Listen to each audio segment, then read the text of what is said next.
What's that? Yeah, we can. Uy, we have two watchers.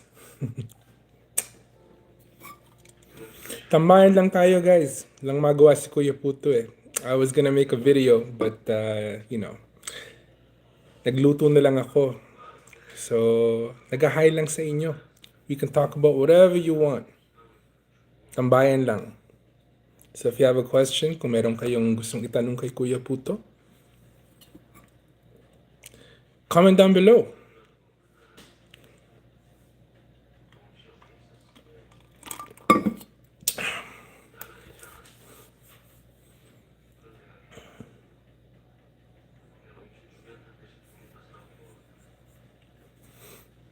Hey, watch, is that you watching? Okay. So, sino nanonood sa atin ngayon? This is Facebook. Puto. Yeah. Tinatanong ni Mrs. kung ano ginagawa ko. Sabi ko, nag-hi lang ako sa mga viewers natin out there. Musta na kayo dyan? Merong tatlo. Tahimik lang sila. Comment naman kayo para hindi tayo masyadong lonely. So kanina, pumunta ako sa Hamilton. Nag-shopping kami ni Bunso doon sa Vietnamese na grocery store. So, bibili lang kami ng salmon because gusto daw niya ng isda. Salmon steaks, right? So, pumunta ako dun sa butcher shop. Meron silang butcher shop dun eh. Naghahanap kasi ako ng chicharon. Gusto kong kumain ng chicharon. Eh, ang mahal. $7-8 yata isang bag ng chicharon. So, naisip ko, you know what? Pumunta tayo dun sa butcher shop sa may likod. Baka nagbebenta sila ng liempo or balat or yung parang pwedeng litsunin. Tapos sabi sa akin nung nagtatrabaho dun sa counter, "Huy, meron akong mga balat ng baboy. I just trimmed it from the pig, right?" Sabi ko, magkano? Sabi niya, libre lang. So, binigyan akong isang napakalaking bag. Actually, dalawang napakalaking bag. Puro balat. So, sabi nung bunso ko, like, "Daddy, you're gonna kill yourself. You're gonna die of a heart attack." Sabi ko, mag-experiment lang ako. So, inuwi ko. Ano yata yun? It's like 10 pounds, puro balat. Sabi sa akin, libre yan. Kunin mo na lang. You know, I'm not gonna charge you anything. Dahil tatapon lang namin, di ba? So, inuwi ko. Tapos, nung nakita ni Mrs. kung ano dala-dala ko, minura pa ako. Sabi, gusto ko raw ba magpakamatay? Pinakulo ko dun sa labas. Tapos yun, nasa oven ngayon, pinapatuyo ko. So, mag-experiment, gagawa tayo ng chicharon dito sa bahay. No? Meron ng 10 viewers. So, ano ba guys? Ano balita? Comment naman kayo para usap-usap tayo. Keep me company. Pangpatulog lang. Ano tawag doon? Yung last upload ko, I think it was yesterday, si AI, medyo madami rin ang nanood. Nakakatuwa dahil lately, si ChatGPT, I've been using ChatGPT a lot. Tinitignan ko kung gaano kagaling, kung gaano kaganda. And it's pretty good. As in, it's pretty good. So naisip ko, puro buhay dito sa Canada ang ginagawa natin ng video, di ba? Tanong natin si ChatGPT kung ano gagawin niya. Nakakagulat talaga, as in nakakagulat. So I did that live while I was filming the video, and seems like a lot of people appreciate that. Bakit wala nagko-comment? Comment naman kayo. Ayun, Paul Nimeno. Shoutout po from Guelph. Woo! Alam mo ba, madalas ako sa Facebook Marketplace. And I almost went to Guelph yesterday and today. Dahil meron akong nakita sa Facebook Marketplace, Honda Element. Para siyang, it's like a truck, like a little SUV. Looks like a toaster. Meron ako dati nun, binenta ko. So naghahanap ulit ako because I want the car back. Nasa Guelph. It's a 2009 silver Honda Element. Pupuntahan ko sana. Mura lang. It's like $2,000. Para lang paglaruan. And si bunso namin kasi, she's turning 16 soon.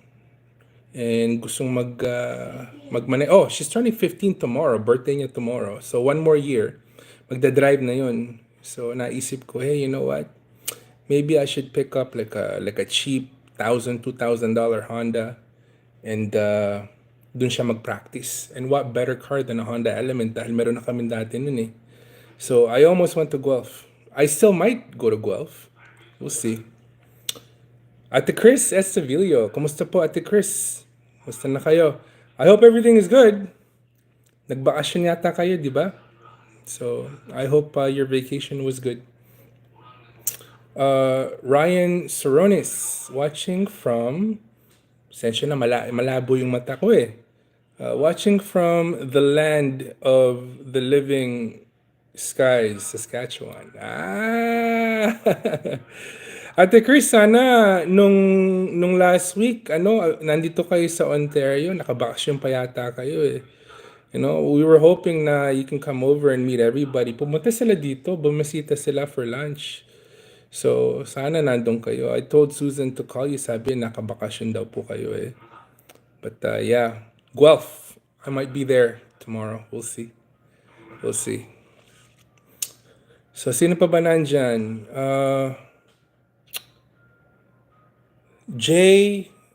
Junior Garma. Shout out from Scarborough. Kumusta po kayo dyan sa Scarborough? Madalas kami dyan because my wife is originally from Scarborough. Sa, tawag doon? Sa nga ba yun? Sa Lawrence and Birchmount. Yeah, Lawrence and Birchmount. Meron building doon. Malapit doon sa Burger King. Was that a Burger King? Watch, was that a Burger King? Yeah, may Burger King. Yeah, there's a Pizza Hut and there's a Burger King. Tapos across from across the street from there, merong building ni Mr. Lee. It's more, long ties Canadian Lawrence. Yeah. Building ni Mr. Lee. Doon nakatira si Ate Susan dati nung nililigawan ko siya. So, kakatuwa kasi yung building na yon. Pag 6 floors yun eh. Wala siyang walang elevator, or actually meron elevator but walang masyadong gumagamit dahil masyadong it's really sketchy. Anyways, 6 floors, di ba? Every single floor smells like a different country. Yeah, every single floor smells like a different country. Ano yata kami nun? We were in our mid-20s nung nagde-date pa kami nun. And, oh my God. Minsan inisip ko kung paano kong ginawa yun. I used to drive from Brantford pag day off ko. Sunday, Monday ang day off ko noon. So, Sunday afternoon tapos na ako sa trabaho. I would have my bags packed, right? And then magdadrive ako doon papunta sa Scarborough. And spend the weekend there or spend my days off there. I think we were 24, 25 years old nung kami nag-umpisa. Yeah. Sabi po ni Ate Chris, happy birthday to your beautiful daughter. Masungit yun. But yeah, thank you po. Our trip was good. That's good. Wrong timing nga po. Ate Susan texted me, but our vacation was planned 2 months ago na. Na-treat ng 2 daughters ko for our 35th anniversary. Happy anniversary po, Ate Chris.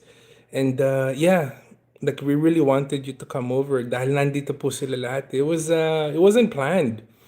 Dahil nung papunta sila dito sa sa Toronto, I think I found out like 3 days prior to them coming here. So it was a spur of the moment kind of thing, right? Pero ang saya, as in sobrang saya. Mark and his family, Ate Ina and his family, si Kuya Rice, Ate Jocelyn, and a bunch of good people that nakilala namin through the Spot Pinoy community was here.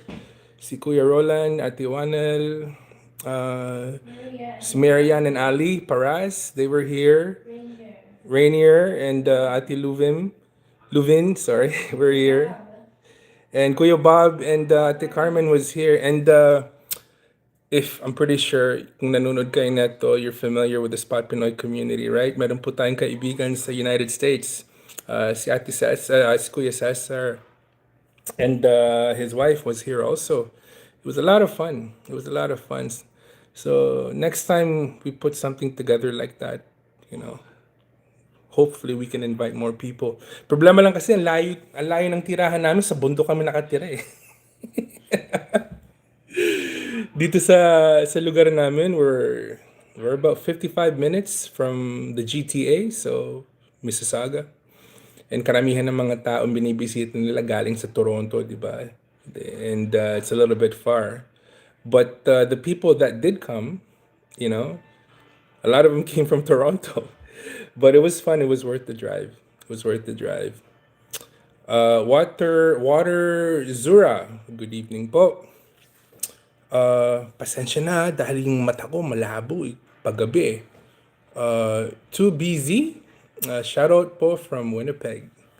Hello, Winnipeg. I don't think I've ever been to Winnipeg. One day I'll go there. Ate Chris, I watched the video. Ang saya ninyo.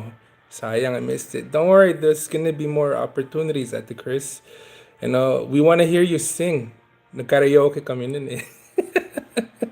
Pati nga ako, napakanta nga ako eh.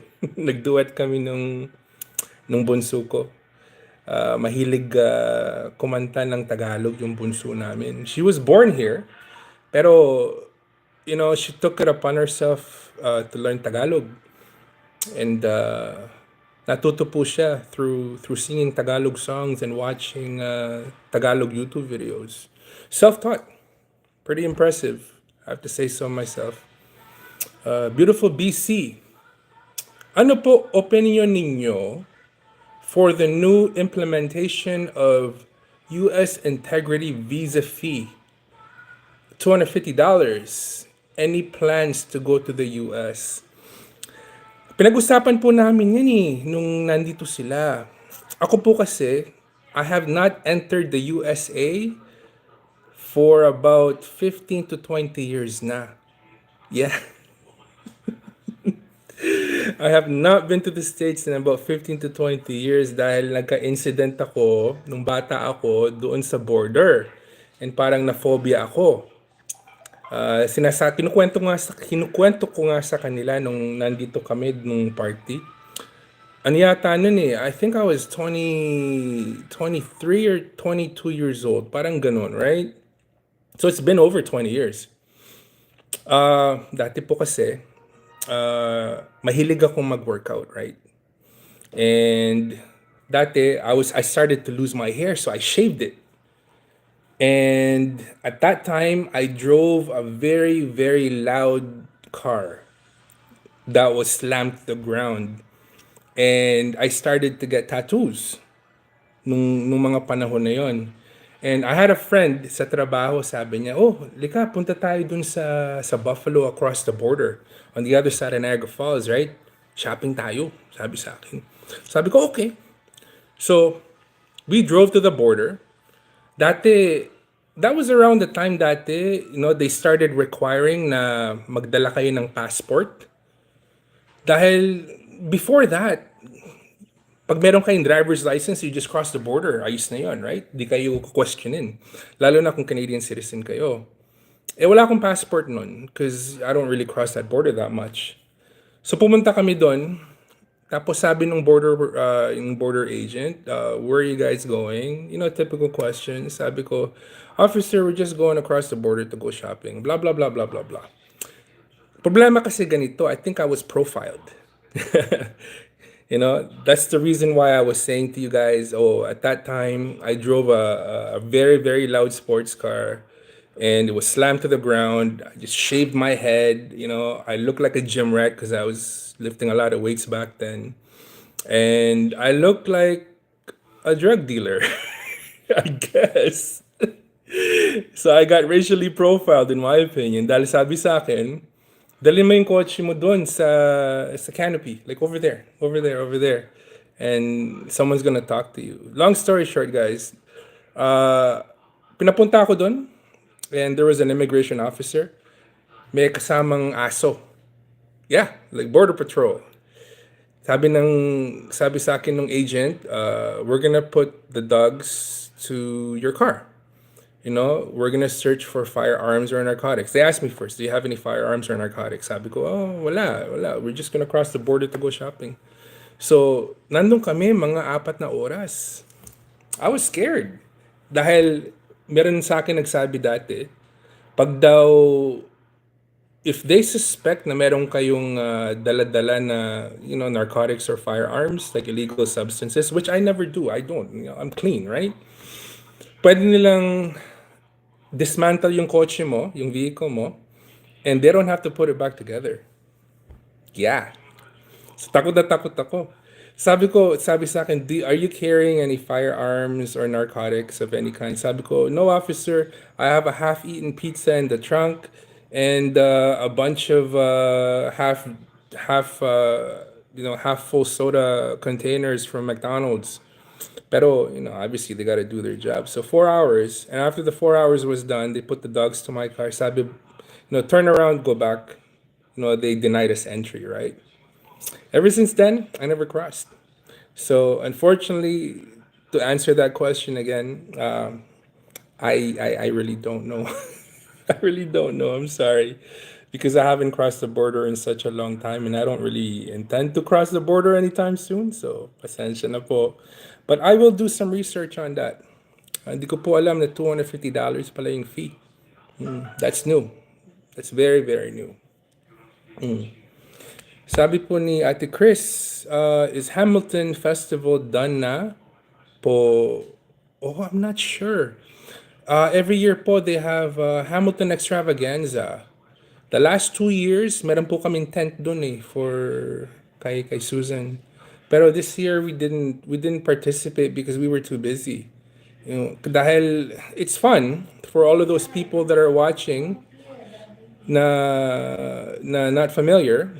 Every year po sa Hamilton, there's a big Filipino community there na they organize this event. Last year sa park, sa Hamilton Park by the water, meron pong kumakanta, sumasayaw, marami pong mga vendors, marami pong nagbebenta. Parang carnival, puro Pilipino. I think, not last year, but the year before, I vlogged it. Nandun sa channel natin. If you want to go take a quick peek. It's a lot of fun. It's a lot of fun. I'm not sure kung natapos na po, Ate Chris, because I really didn't pay too much attention this year because it's just too busy, right? But yeah, check it out, guys. Just go on Google. Hamilton Extravaganza. It's worthwhile. It's worthwhile visiting. Masaya po. As in, last year, nandun kami, meron kaming tent. And Ariel Rivera, who I didn't know was from Toronto, nag-perform po with another famous person. Female po siya. Nakalimutan ko yung pangalan pero popular daw po siya, sabi ni wife ko. Carol Banawa, you know, that's her in the background. Carol Banawa and Ariel Rivera. By the way, guys, okay, my best friend in Mississauga, his name's Fat Boy. I've known him since forever, like 30 plus years. He's like my oldest best friend. I consider him family. He works with Ariel Rivera's brother. Yeah. Nung birthday niya last year, nandun ako sa bahay niya, right? And then sabi niya sa akin, I have to introduce you to somebody. I'm like, who? meron akong kilalang sikat. Well, sikat yung brother niya. So he introduced me to Ariel Rivera's brother, and super nice guy. That's how I found out na si Ariel Rivera is from Toronto. So nice, eh? So sino pa ba nandyan? Sino pa ba nandyan? I'm gonna read all of your comments. Uh, Beautiful BC. Oh, nabasa ko na yan. Si The Free... Oh, hindi ko mabasa. The Freestyle Freak? Pasensya na po. Malabo yung mata ko. Good evening from Markham. Why do a lot of Filipinos speak half English, half Tagalog? Okay. Alam ko po sa channel ko, I do a lot of taglish. Okay, I really do a lot of taglish. The reason for that, dahil before I met my wife, hindi po ako nagtatagalog talaga. Hindi po ako pinanganak dito. Sa Pilipinas po ako pinanganak, pero growing up sa Toronto, Mississauga, Oakville, which is where our family is from, wala po akong masyadong kilalang Pilipino except for my best friend, Fat Boy. My best friend of over 35 years. Mga ganun. The high school that I went to, kami lang pong dalawa. Oh, actually, tatlo po kaming Filipino, but you know, the other guy we didn't speak to. And growing up, I hung out with a bunch of Mexicans. That's why I guess ano tawag doon, ganito sound ng voice ko, right? Nung nakilala ko si Mrs., that's when I started speaking Tagalog again. And truth be told, bihira po talaga kaming mag-interact with as much as we want to, bihira po kami mag-interact sa mga Pilipino. Lagi pong English ang ginagamit namin, kaya bulol po ako. That's why yung delivery ko po talaga is Taglish. You know, I try to speak as much Tagalog as I can para po relatable tayo, you know. Pero hindi po mahirap po talagang iwasan na I don't do the Taglish thing. It just comes out normal, right? So yun po ang rason ko. You know, dahil growing up there wasn't that many Filipinos around for me to interact with. You know, yung pong mom ko growing up sa bahay namin, she made sure na Tagalog. Pero ask any Canadian family now, yung mga anak nila, they probably can understand Tagalog, but bihira po sa kanila marunong magsalita. Yung pong panganay namin, he understands very little and he speaks very little to none. Okay? Yung pong bunso namin, hindi naman namin tinuruan ng Tagalog. Pero nung COVID, she took it upon herself to actually learn Tagalog. So now she can speak medyo bulol, but she can speak 100% and she can understand 100%. So sana naman po na-answer, yun ang na-answer ng question ninyo. Okay? Lori Suarez said hi. Hi, Lori. Cat P, hi. Hi, Cat.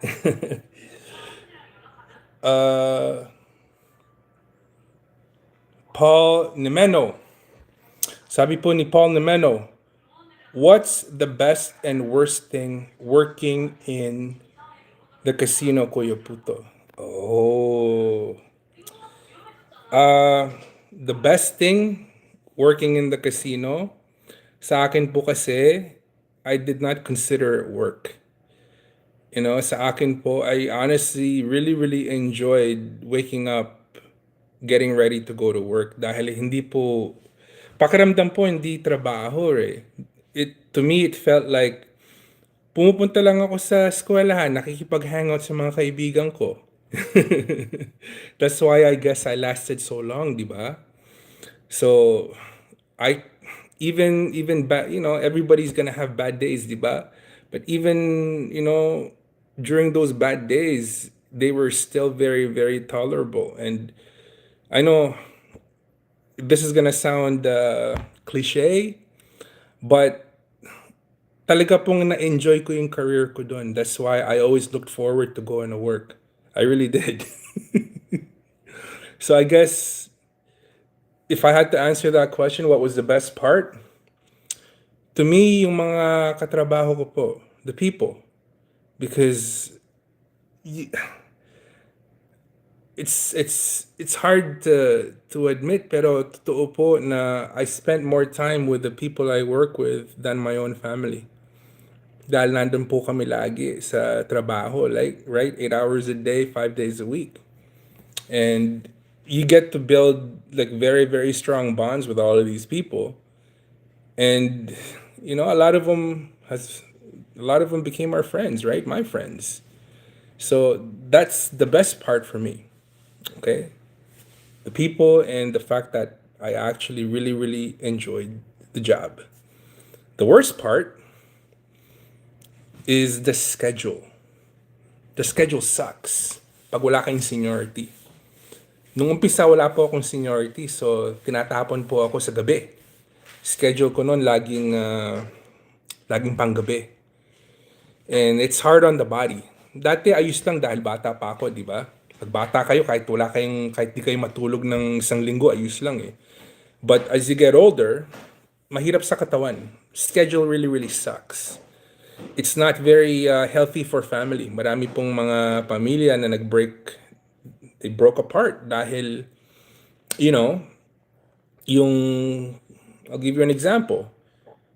Kung si Mrs. po hindi mabuti sa akin, matagal na akong iniwanan niya. Dahil isipin nyo, yung mga bata lumalaki, nandun kayo sa bahay pero yung utak nyo tulog, you're a zombie. Dahil nagtrabaho kayo ng gabi, right? It's not good for family.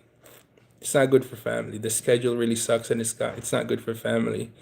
And another thing is it can be very, very, very toxic. Not just from mga katrabaho mo, pero yung mga players din. Dahil yung mga players, pag natalo sila, it's like a light switch, right?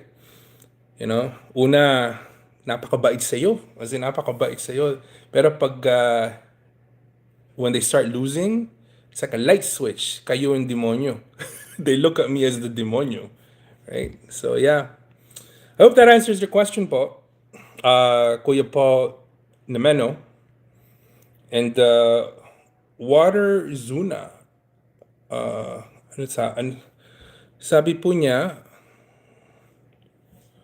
Bumawa Panunumpa, hehe, love that song.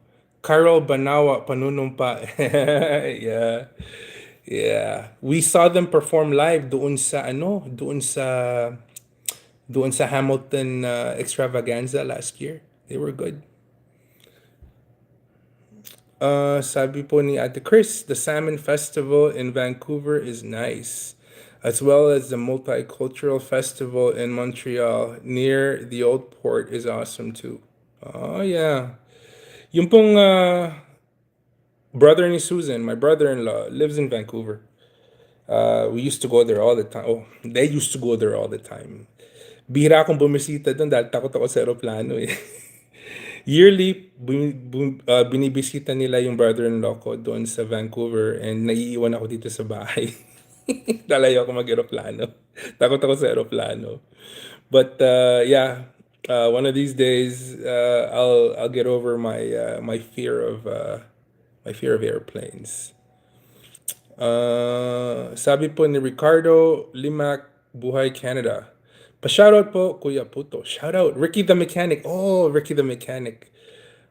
Lagi ko po kayong nakikitang nagko-comment sa videos natin. Maraming salamat po, Kuya Ricky. I appreciate you watching and the support. Maraming salamat po. Kuya Cesar, how are you? Walang magawa, Kuya Cesar, kaya nag-live ako. Nandun sa oven yung ginagawa kong nag-experiment ako eh. Gumagawa ako ng chicharon.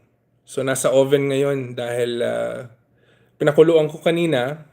Sabi dun sa internet, kailangan daw dehydrate para pag pinrito ko bukas, hindi talsik ng talsik. So yon. So, ano pa ba? So, kanina guys, before I go, okay, meron na akong kukwento sa inyo. Meron pong viewer nag-comment doon sa video na ginawa ko last week about yung update nung kaibigan namin si Kuya Sunny, yung nanakawan ng Toyota Tundra, right? So meron po tayong subscriber, nag-comment siya doon and nagtanong if kung pwede raw kami mag-usap because nanakaw yung kotse niya and he wanted to get some advice dahil it's pretty fresh, right? Yung nangyari dito sa amin. So nag-usap kami through Facebook, right? We were texting back and forth. Eventually tinawagan niya ako sa Facebook. So, nanakaw daw yung kotse niya sa harapan ng grocery store. And unfortunately, long story short, I'm gonna cut to the chase, okay? And I hope kung sino man na nanonood dyan, you can extract a lesson out of this. I was gonna make a video, but then it was a little too, it's a little too personal. Anyways, so nanakaw yung kotse niya. It's a Honda. Nanakaw sa Toronto sa grocery store. And sabi ko sa kanya, oh, if you watch the video, my Kuya Sunny's truck nanakaw dun sa harapan ng driveway niya. So did you tumawag ka ba sa police? Tumawag ka ba sa insurance? Sabi niya, yeah, I did all of that. I did all of that. Problema lang, yung insurance niya is one way. Yup, one way. And unfortunately, pag one way ang insurance ninyo instead of comprehensive, pag nanakaw yung kotse ninyo or na-vandalize yung kotse ninyo, hindi po sagot ng insurance. So, I was like, oh my God, that's not good. Dahil meron pa yata siyang utang doon sa kotse niyang nanakaw, right? Dahil nung nakausap ko siya, sabi ko, dapat mangyari, hindi na nila ma-recover yung kotse mo para mabayaran ka na lang. Pero, nung sinabi niya sa akin na tinawagan daw siya ng insurance niya, sabi, yung coverage niya is one way instead of comprehensive. Comprehensive is, they cover the whole thing, right? One way, if you get into an accident, they cover the other vehicle. They don't cover your vehicle. So, nung nalaman ko yon, nung sinabi niya sa akin yon, oh my God, this is not good. Hindi magandang situation to. Dahil, ngayon, pag kunyari na-recover yung kotse niya, ibig sabihin, kahit kunyari may damage yung kotse niya, hindi papagawa ng insurance dahil yun lang ang coverage niya is one way, di ba? So, sakit ng ulo yan, guys. So, I guess all I'm trying to say, kung meron kayong kotse na medyo baguhan pa ng konti, na medyo mataas pa ang value, make sure meron kayong full coverage, comprehensive. Alam ko, mas mura kung magko-qualify kayo sa one-way. Typically, mga one-way insurance, guys, kung kotse nyo, it's like a old Honda Civic that's worth $2,000, $3,000, kahit mabangga, magasgas, who cares, right? Then yeah, go comprehensive para mababa yung payment ninyo. Go one way para mababa yung payment ninyo. Pero kung yung kotse nyo medyo kabaguhan pa and then meron pang value talaga, make sure you have full coverage. Dahil ngayon, ito pong kaibigan natin, he's in a bad situation dahil meron pang utang yung nanakaw na kotse. And kung hindi ma-recover yon, ibig sabihin, sa bulsa niya manggagaling yon. And kung ma-recover naman yung kotse niya, tapos kung merong damage, ibig sabihin, sa bulsa niya rin manggagaling yon. So, it's a loss either way, right? I just wanted to share that with you. Okay? Dahil I know insurance is a very broad topic, but lahat tayo nagmamaneho, di ba? Lahat tayo may kotse. So, beware. Hopefully, itong kwento ko na nangyari sa kaibigan natin, can serve as a lesson to you. Sometimes, nagtitipid kayo, di ba? And nakakatipid nga kayo, pero later on, pag talagang kinailangan nyo yung tamang coverage, lalo na sa kotse, katulad nangyari ngayon, wala palang coverage dahil nagtipid kayo. Sometimes when you try to save money, that's when it gets expensive. Di ba? So yeah, guys, you know, sana naman meron kayong natutunan dun sa nangyari dun sa kaibigan natin. So hopefully, you make the right decisions when buying car insurance, I guess, right? At the Jocelyn, Humpty Dumpty. Oh, that's you. That's you. Ito yung sinasabi nila na nagfe-fake. Yung ginamit yung picture ni Ate Jocelyn Velasquez and nang babash everywhere. That's the guy right there. Nandito sa live stream natin. I saw Inags. He had a vlog. Ano tawag doon? This morning. Ito yung tinutukoy niya. Itong taong to, nag-comment, sabi siya daw si Ate Jocelyn with Jocelyn Velasquez's face dun sa, man, don't do that. I guess I look like Humpty Dumpty. That's cool. I like Humpty Dumpty. But, dude, I mean, get a life. Don't do that. Okay? Like, you have to be such a low life, to go out of your way, tapos kukuha ka ng picture ng taong nananahimik, tapos gagamitin mo so you can bash other people on the platform. Dude, that's wrong, man. Get a life. Even better, get a job. So if you guys can see atong feed na to, guys, this feed right now, pag nakita niyo ito nagko-comment na yun, Jocelyn Velasquez. Hindi po yung asawa ni Kuya Rice Velasquez yan. This is the basher na tinutukoy po ni Inags and tinutukoy po doon kanina pinag-usapan nila sa Spot Pinoy yan when they went live. This person, whoever this is, siya yan. Siya yan. Go get a life, man. Go get a life. Go get a job. All right, go get a job. Stop bashing people. Let's be good to each other. Not like what you're doing. Okay. Paul Nemeno, did you have curly or straight hair? Kuya Paul, I started going bald when I was in my early 20s. Okay? I was not blessed with hair. Thanks to my dad's DNA. But before I started going bald, I had straight hair. I did. I just shaved it off because it looked ridiculous, with a comb over. I wasn't gonna do a comb over. I just shaved it off. But yeah, I started going bald when I was 20. So yeah, I wasn't blessed. I was not blessed that way. At Chris, dapat po full coverage ang insurance ng mga cars because kung may mangyari, it helps a lot. Tama po. Tama po. Tama po, Ate Chris. Katulad nung nangyari dito sa kaibigan natin, right? Nakausap ko kanina. Man, yung utang dun sa nanakaw na kotse, you have to shoulder that now. And what do you have to show for it? Nothing. Yeah. Nakasave kayo sa premium nyo every month for however long, but now, sayang. As in sayang, right? So tama po si Ate Chris, make sure you get the proper product for what you're insuring. John Cepeda, sabi po ni Kuya John, bro, ano po ang collection mo aside Transformers? I do old Japanese vintage robots. I also do Voltron, He-Man, Thundercats, a little bit of wrestling, a lot of UFC, mga ganun. But mainly puro Transformers ang kinokolekta ko. Invite ka sa Pinoy Toy Collectors Club of Canada. I'm already a member.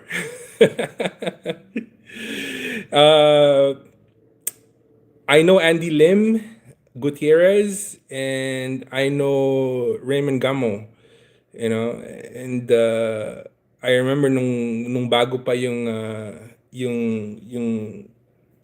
natawag doon, yung Pinoy Toy Collectors of Canada, madalas sila mag-post ng live doon. So I was an active member before, now not so much because I got busy, right? So, how can we give a lesson to that basher? Po, YouTube, do something to those irresponsible people. You know, at the Chris, bashers are going to be bashers. Okay, there's laging merong tao na hindi masyadong minahal nung mami nila nung bata sila. There's always gonna be people na, they just need a hug, right? Sa akin, dahil dun lang sa channel ko, ang dami din bashers eh. Kung ano-ano pinagsasabi, right? I just ignore it. I just ignore it. People like that are always gonna exist in the world. And if you let it bother you, that means they won. Diba? So, you just ignore it. Just ignore it. Just ignore it. It's a waste of energy. That's how I look at it, right? Sabi po ni Ricardo Limac, Buhay Canada. Sana balang araw, Kuya Puto, magkita po tayo. Yeah, for sure. I love meeting people, especially good people. Madalas po kami sa Mississauga. Madalas kami sa Seafood City. Dahil trip po nung misis ko yung the restaurant beside Seafood City, Kanji Queen. She likes going there. That's our favorite go-to Chinese restaurant. Plus, my parents, nakatira sila sa Oakville. So madalas every now and then bibisita kami sa mami ko at sa papa ko, right? Nandun pa sila sa Oakville, and that's why madalas kami sa Mississauga. One of these days, let me know. Let me know. I'm always open to meeting, good like-minded people, right? So, for sure po, for sure. John Cepeda, post your collections, bro. Nakakahiya kasi. That's why I think I made one vlog about it. It's in my it's on my page. Pero nakakahiya kasi because it's something that I do on my private time, but I don't think di ko naman I don't think that a lot of people would be interested. That's the main reason why. Dahil ito pong platform natin, it's mainly to help other kabayans with their journeys dito sa Canada, right? Like Buhay Canada, by sharing our own experiences and what we've gone through, diba? All the mistakes that we've made, so they don't have to. So, I don't, yun ang napansin ko sa channel ko. Pag nagpo-post ako ng something personal, it's not as popular. Not a lot of people tend to be interested. Kaya hindi ko masyadong gumagawa ng ganun, right? Karamihan ng ginagawa ko is, like, I try to keep it as informative as possible. Para merong at least matutunan, yung mga nanonood sa mga ginagawa nating videos, right? So, sabi po ni Ricardo, Kuya Ricardo, malapit lang po ako doon, Kuya Puto, dito lang sa Queensway. Oh, Queensway. So malapit kayo dun sa Dixie Mall. Madalas din kami sa Dixie Mall. Dixie Mall used to be my favorite store nung nagtatrabaho ako sa casino.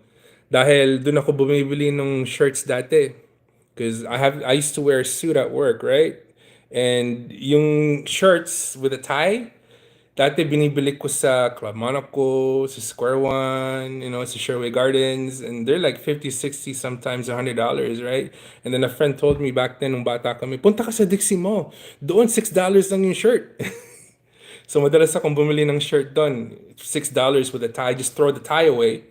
Tapos yung shirts yung naka-box, I use it 3, 4 times. Pag lumambot na yung kwalyo, I just throw it out and just buy another one. So madalas kami doon sa Dixie Mall. Yeah, one of these days we'll hook up. We'll connect, Kuya Ricardo. Just let me know. Definitely. Sabi po ni John Cepeda, Kuya John, have you read the government of Canada entitled Future Lives? Social Mobility in Operation. I've read the article and it's very discouraging. I have not read the article yet, but I will.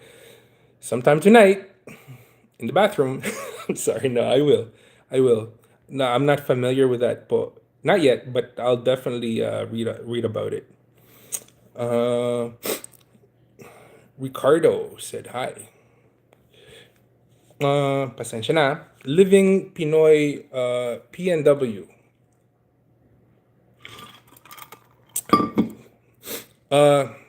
Keep it up. Keep up the good job.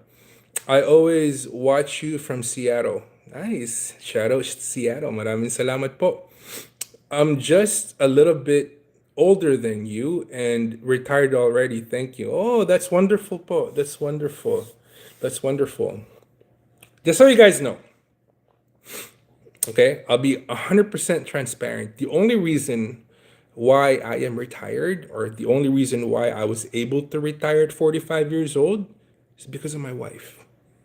That's the God's to honest truth. Okay? Because of my wife. So, kung meron po kayong partner, kung meron po kayong spouse, kung meron kayong girlfriend or wife, doesn't matter. Basta magkasama kayo. And you find value and meron pong skill or talent, either husband or wife, nurture it. As in nurture it. Mag-alagaan po kayo. Because that person should be your best friend. No, my wife is my best friend. And like I said, we've gone through, if you watch my vlogs, right? I always say, the reason why I live the life that I do is because of her. Totoo po yan. So, build together, guys. Build together. The biggest treasure any man can have is the strong woman right next to him. Totoo po yan. Okay? At Chris, yeah, you're right. Nag-episode ko with Miss Ina sa channel niya regarding retiring with a mortgage. Medyo may bashers din kaya can't be a vlogger. It's not for everybody po, Ate Chris. Dapat medyo may kakapalan ng muka katulad ng muka ko dahil like my wife medyo manipis po siya, right?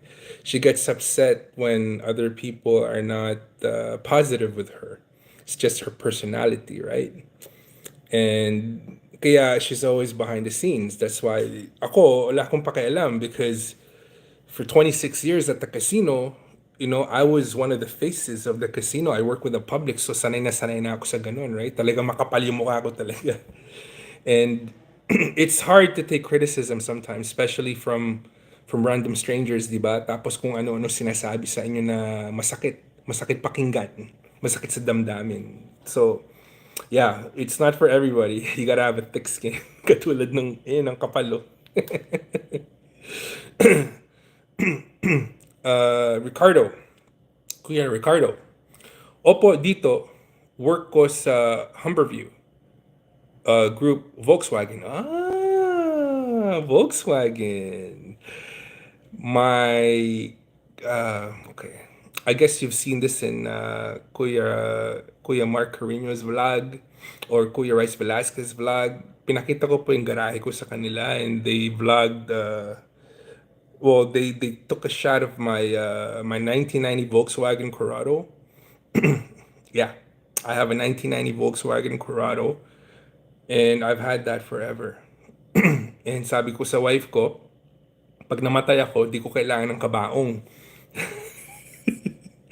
Just put me in my Volkswagen, in my Corrado, put my seatbelt on and bury me. I'm gonna get buried in that car. So yeah, my first love po was a Volkswagen. Kuya Ricardo. Kuya Robocop, kumusta po kayo? Kumusta po kayo? Kuya Robocop, I always appreciate you commenting on my videos po.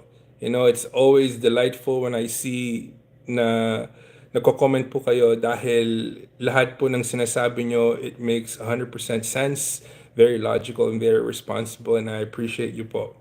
Sabi po ni Kuya Robocop, does making improvements on one's house in the GTA, like adding a basement, suite, or a gazebo increase the property tax? That is debatable, Kuya. Dahil po, karamihan po ng tao na renovate ng bahay nila, like say they add a bathroom or they finish the basement, hindi po nila nire-report sa city. And God knows how many of those renovations have permits. And God knows how many of those homeowners actually report the changes dun sa insurance nila. Kaya it's like this, right? It's like this.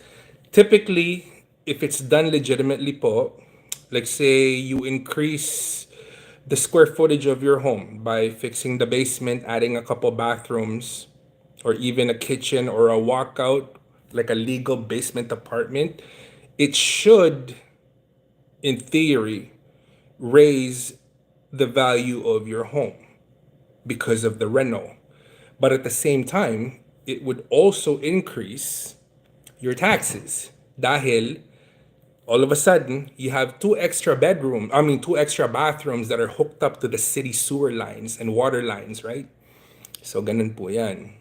So it's debatable whether it's done properly or illegitimately. Okay?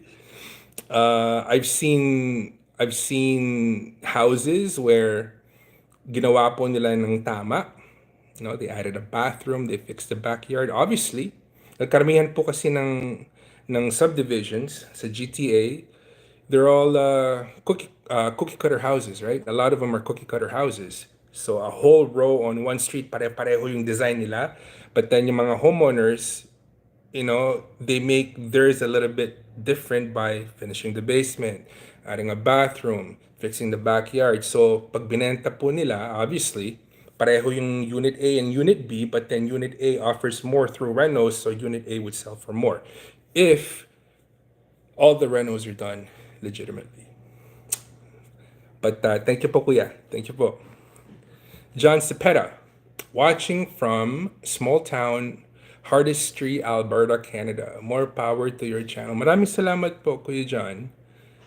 Kang TV. Hi, Kuya Puto. Pa-shoutout naman mga sa Tijuana, Mexico. Taga Tijuana ho ba kayo? But shoutout po. Shoutout po. Like I said, I used to hang out with a bunch of Mexicans when I was growing up. So yeah, they taught me all the bad words. Kuya Ricardo, Kuya Puto, bahagi ko lang po, kararating ko lang dito sa Toronto. Taga-hangpan nyo na po ako, nasa Pinas pa lang ako. Balang araw, makikita po tayo, yeah, for sure. For sure.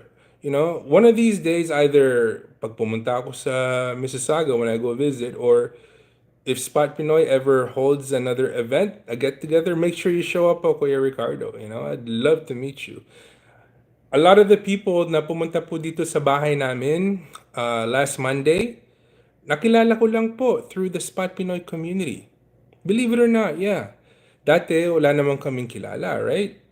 But now, nung last year ba yon or this year, nag-hold sila ng event sa Toronto. Sila Kuya Rice, Kuya Mark, and Ate Ina. And then we all got together dun sa they rented this room, this events room on the first floor of this apartment building, right? And dahil ko po nakilala dun.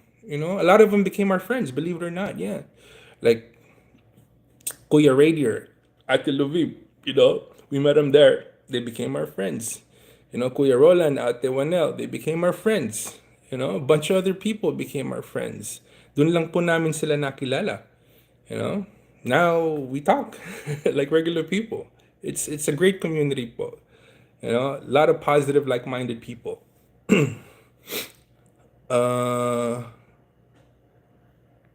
Sino pa ba dyan?